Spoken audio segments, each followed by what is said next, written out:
পরিবেশ বাঁচাতে সবাইকে অবদান রাখতে হবে জানিয়ে উপদেষ্টা সৈয়দা রিজওয়ানা হাসান বলেন, এবছর দূষিত বাতাসে ১ নম্বরে থাকতে চায় না বাংলাদেশ। সকালে রাজধানীর খিলগাঁও গার্লস স্কুল অ্যান্ড কলেজে পরিবেশ বিষয়ক অনুষ্ঠানে কথা বলেন তিনি। উপদেষ্টা জানান, পরিবেশ দূষণ কমাতে নানা উদ্যোগ নিয়েছে সরকার। এমন গঠনমূলক কাজে দেশের সব মানুষের অংশগ্রহণ দরকার। এ সময় সুপার শপের পাশাপাশি কাঁচা বাজারগুলোতে পলিথিন বন্ধে অভিযান চলমান রয়েছে বলেও জানান তিনি। এর আগে উপদেষ্টা ও ওয়ার্ল্ড ব্যাংকের কর্মকর্তারা স্কুলের শিক্ষার্থীদের আঁকা দেয়াল চিত্র পর্যবেক্ষণ করেন।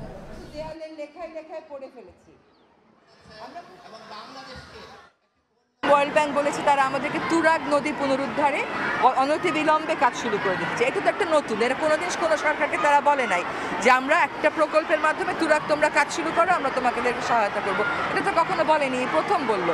কাজে এই যে একটা কমিটমেন্ট তাদের কাছ থেকে আসলো, এটা তো একটা অন্য মাত্রার কমিটমেন্ট। এই মাত্রার কমিটমেন্ট তো আপনি কখনো দেখেননি। তারপরে একটা চলমান প্রকল্পে তারা বলছে আমরা তোমাদেরকে টাকা আরেকটু বাড়িয়ে দেবো, উপকূলে তোমাদের যেগুলো বাঁধ ভঙ্গুর সেগুলো তোমরা মেরামত করে ফেলতে